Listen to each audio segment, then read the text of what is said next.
बहुपद के टॉपिक का सबसे अंतिम टॉपिक अब रह गया है द्विघाती बहुपद के मान व शून्यक। अब देखिए द्विघाती बहुपद मतलब हमारे दिमाग में क्या जाना चाहिए, a x square plus b x plus c. अब उसके मान का शून्यक हमको ज्ञात करना है। देखिए शून्यक हमने शेषफल प्रमेय में पढ़ा है, किस प्रकार हम ज्ञात करते हैं। अगर इसमें इस द्विघाती समीकरण में इस बहुपद में हमको x बराबर हम 1 रखते हैं, x बराबर हम 1 रखते हैं तो हमारा क्या हो जाएगा, P1 equals to 1 square minus 6 into 1 plus 9। That means P1 equals to 1 minus 6 कम 6 प्लस 9 इक्वल्स टू आपको क्या हो जाएगा, धन और ऋण।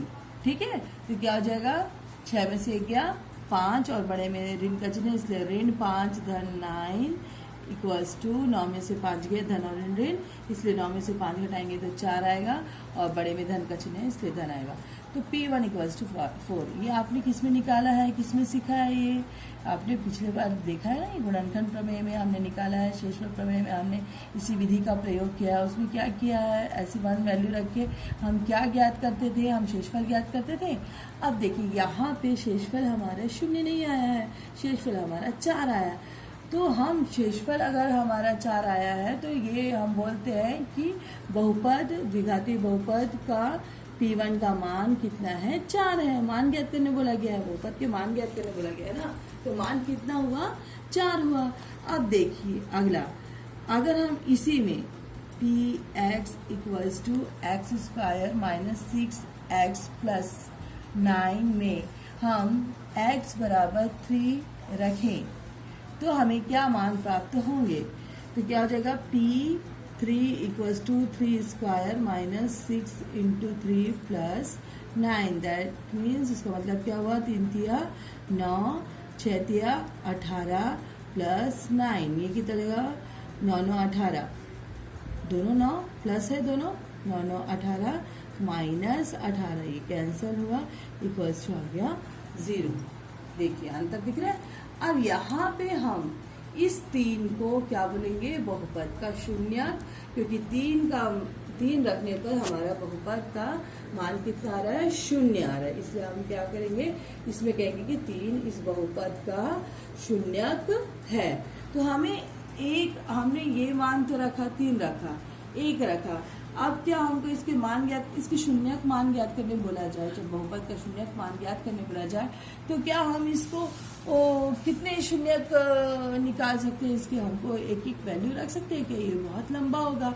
उसके लिए हम क्या करेंगे कि इसको शॉर्टकट में हम ऐसा हल करेंगे गुणनखंड विधि से कि हम इसके मान को प्राप्त कर सके, शून्यक को, जिसके लिए 0 इसके मान हो। तो उसके लिए हम कौन सी विधि का प्रयोग करेंगे, गुणनखंड विधि का। देखिए कैसे करते हैं इसका प्रयोग। हमारे पास जैसे कोई बहुपद है, ये उदाहरण 23 का क्वेश्चन है सीजी बोर्ड की बुक का बहुपद, जिससे आपको अवलोकन करने समझ में आ जाएगा। X square minus 3x minus 4 का शून्यक ज्ञात कीजिए, शून्यक ज्ञात कीजिए। ठीक है, कैसे ज्ञात करेंगे इसका शून्यक, एक तो हम x बराबर वैल्यू पुट करते जाए। अब हम कितनी वैल्यू पुट करें, तो अब हम इसके लिए गुणनखंड निकालते हैं।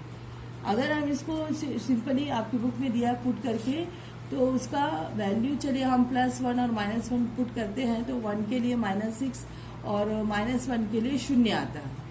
ठीक है, हम इसको करके देख ही लेते हैं। चलिए ये हो जाएगा P1 x square minus 3x minus 4 के लिए कितना हो जाएगा, 1 square minus 3 into 1 minus 4। That means 1 minus 3 minus 4। That means ये कितना हो जाएगा, -2 होगा, धन ऋण, बड़े में ऋण का चिन्ह है तो ऋण आएगा, 3 में से गया 2 -4। दैट मीन्स 4 और 2 6 -6।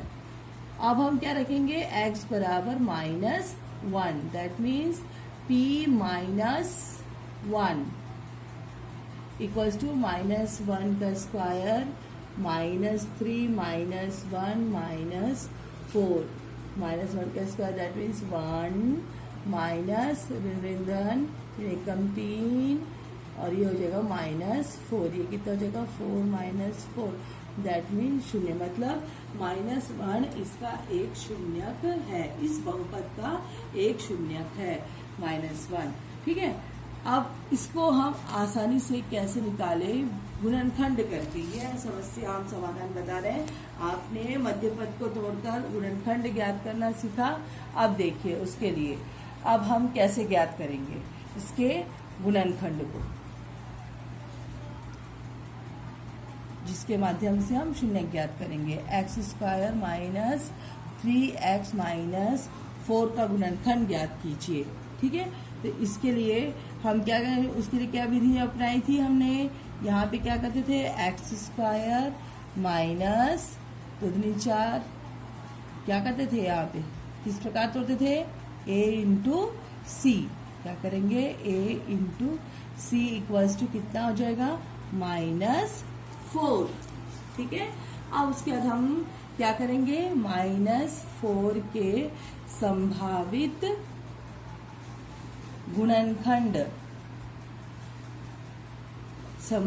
गुणनखंड क्या होंगे।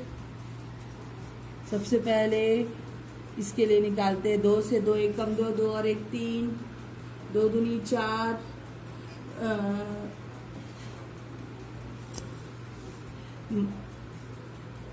4 एकम 4 -4 इंटू -1। अब इसको जोड़ेंगे, 4 और 1 5, हमको कितना चाहिए -3, तो हमको क्या करना पड़ेगा, 4 ऋण 1, 3 आ रहा है लेकिन हमको -3 चाहिए, तो हम क्या करेंगे, +4 - 1 दैट मीन्स -4 + 1 दैट मीन्स -3। ठीक है, तो हमारा कौन सा आएगा वैल्यू, -4 + 1। इसका वैल्यू यहाँ पे तोड़ेंगे, -4 + 1 इंटू x माइनस आपका क्या हो जाएगा, क्या किया हमने, 4 एकम 4, 4 गुणित 1। ठीक, अब क्या हो जाएगा यहाँ पे, x²। ठीक है, ये सही है, मैंने यहाँ पे सही किया, देखिए थोड़ा सा। यहाँ पे आपका है -4 और +1, यहाँ पे हम इसको +1 दें। ठीक, ये होगा। ठीक, अब क्या हो जाएगा, x² - 4x एक साथ रहेगा प्लस x - 4।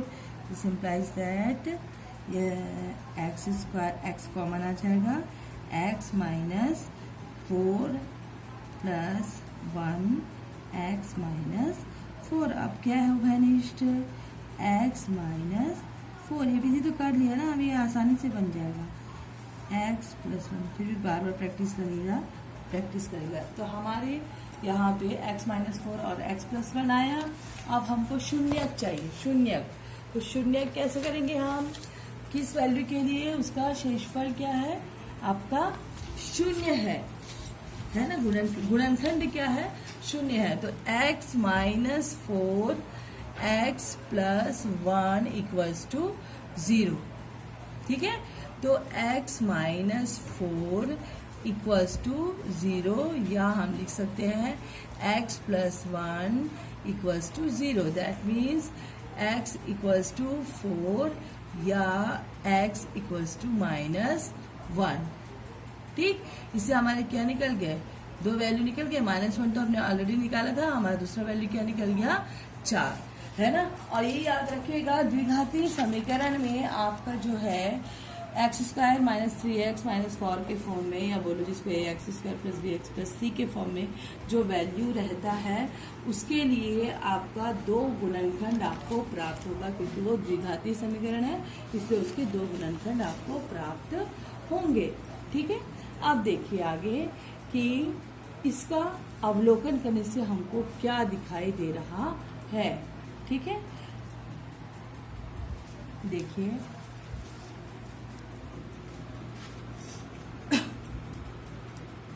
x माइनस 4 व x प्लस 1 बहुपद के गुणनखंड है, बहुपद के गुणनखंड है, ठीक है। और बहुपद के गुणन को शून्य के बराबर रखने पर बहुपद के शून्यांक अगर प्राप्त हो जाए, है ना, शून्यांक प्राप्त हो गए हैं, ठीक है। यानी गुणनखंड मालूम हो तो शून्यांक हम प्राप्त कर सकते हैं। अगर हमको गुणनखंड मालूम हो तो हम शून्यांक प्राप्त कर सकते हैं।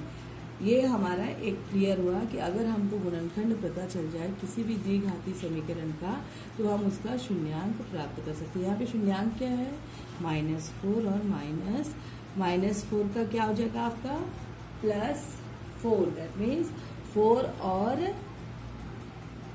1।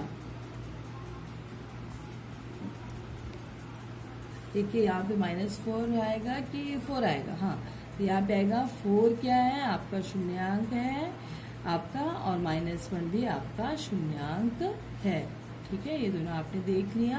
अब देखिए आगे का क्वेश्चन, अगर हमको शून्यांक मालूम हो तो क्या हम गुणनखंड ज्ञात कर सकते हैं? यदि हमको शून्यांक मालूम हो तो क्या हम उसका गुणनखंड ज्ञात कर सकते हैं?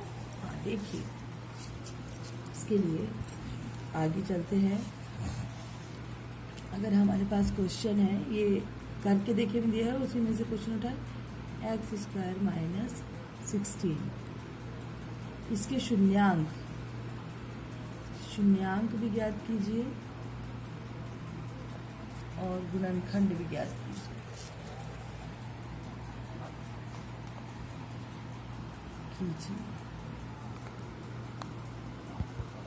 सरल है, क्या हो जाएगा, x² - 4², दैट मीन्स सरल समीकरण से हो जाएगा ये आसानी से, x - 4 x + 4, मतलब इसका शून्यांक भी हमको क्या पता चल जाएगा, इक्वल्स टू हम क्या रख दे 0, द्विघाती समीकरण है इसलिए 0 रखेंगे, 0 तो क्या हो जाएगा आपका, क्या हो जाएगा x - 4 = 0 या x + 4 = 0, दैट मीन्स x = 4 या x = -4। दो शून्यांक प्राप्त हो गए हमको, गुणनखंड भी प्राप्त हुआ, दो शून्यांक भी प्राप्त हुए, ठीक है। अब देखिए अगर हमारे पास ये क्वेश्चन है, किसी बहुपद का शून्यांक 4 व -1 है, गुणनखंड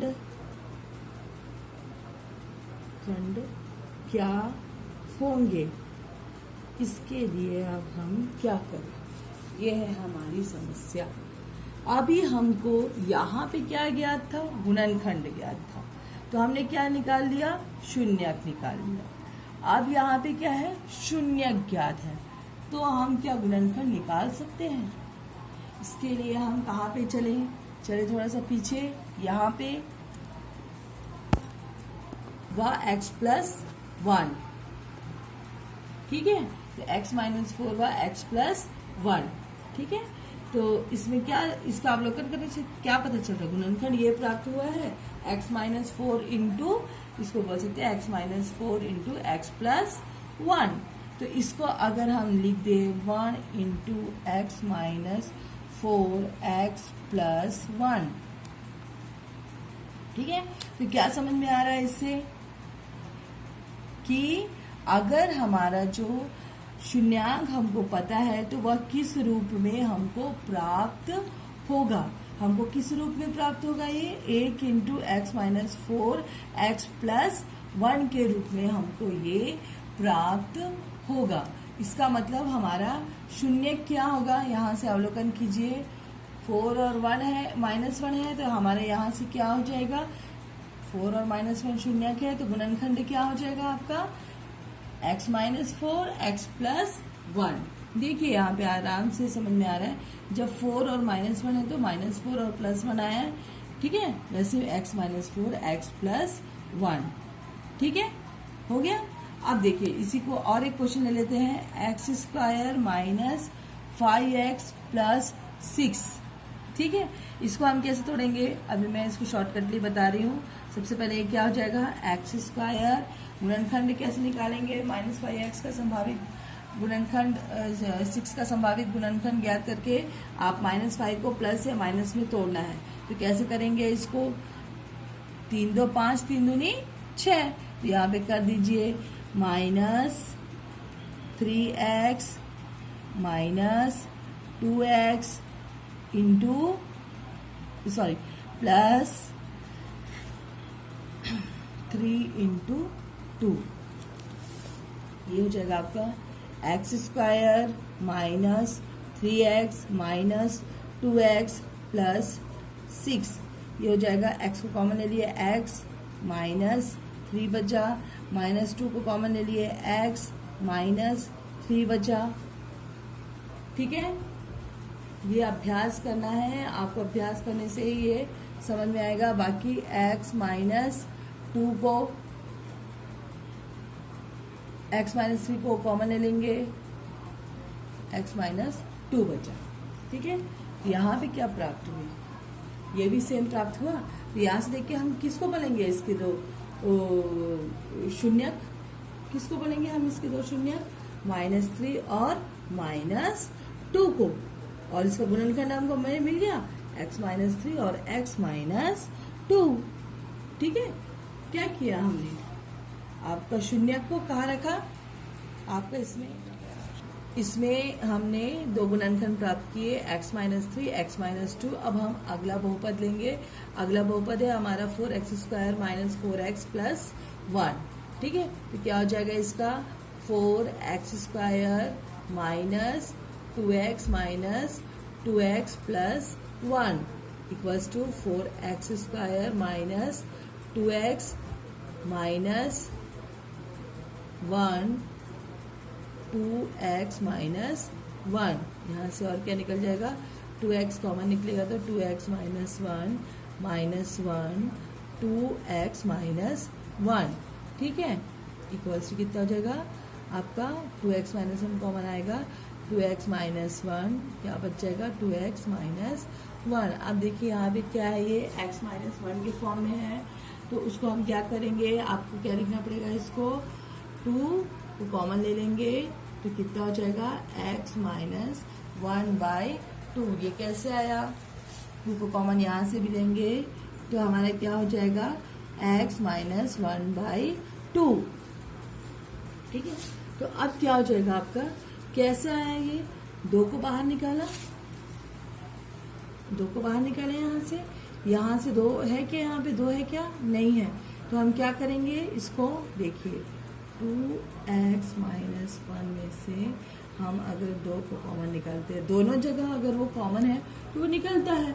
अब ये दोनों जगह कॉमन नहीं है ना, सिर्फ एक ही जगह कॉमन है, तो यहाँ से निकल गया तो x बचा।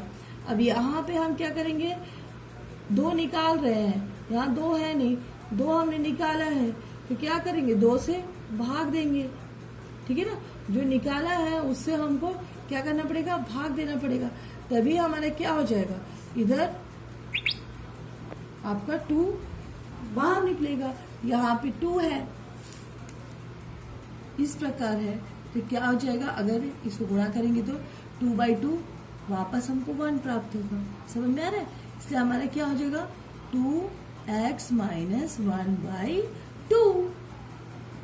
ठीक है, अब देखिए आगे बढ़ते हैं हम, इसमें इसके शून्य का अवलोकन करते हैं। ये कितना हो जाएगा, 2 दूनी 4x माइनस 1/2 और x माइनस 1/2 इक्वल्स टू, ये कितना हो जाएगा आपका, क्या हम कंपेयर कर रहे हैं तो क्या देख रहे हैं हम इन दोनों में, यहाँ पे 1 इंटू है 4, यहाँ 4 into x minus 1/2 x minus 1/2 और यहाँ पे 1 into x minus 1/3 x minus 3 x minus 2।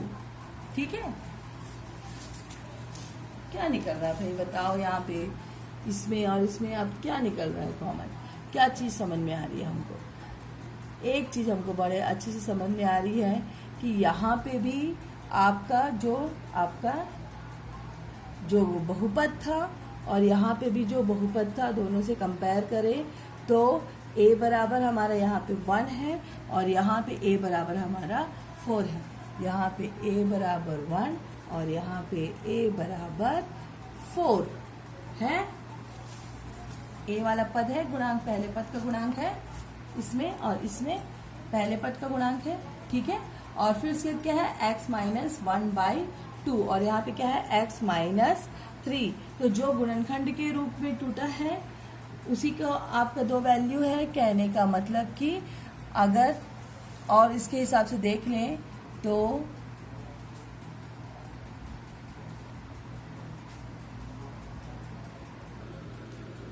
क्या देख रहे हैं, a बराबर 4 आ गया, a बराबर 1 आ गया इधर से, और क्या आ जाएगा a x² plus bx plus c equals to हम कैसे लिख सकते हैं k, यहाँ पे क्या है k x minus alpha x minus beta, या यहाँ से कंपेयर करो x minus x minus alpha a x minus alpha x minus beta, ठीक है।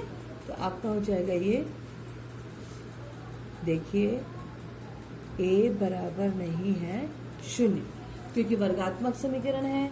अगर हम a बराबर 0 रख देंगे तो ये हमारा वर्गात्मक समीकरण नहीं हो जाएगा, ये पद 0 हो जाएगा जिससे हमारा वो वर्गात्मक समीकरण नहीं रहेगा। इसलिए आप a बराबर नहीं है 0 लेंगे, जबकि b और c दोनों 0 हो सकते हैं, लेकिन यहाँ पे a बराबर 0 नहीं हो सकता, ठीक है। और k बराबर क्या है हमारा, हमने तुलना किया है तो k बराबर, यहाँ से हमने तुलना किया, k बराबर आपका क्या है 4 है, ठीक है। तो हमारा क्या आ जाएगा, k क्या हो जाएगा, एक वास्तविक संख्या है, वास्तविक संख्या है। और जब a बराबर 0 नहीं है तो k बराबर भी नहीं है 0, ठीक है। अब देखिए इसको,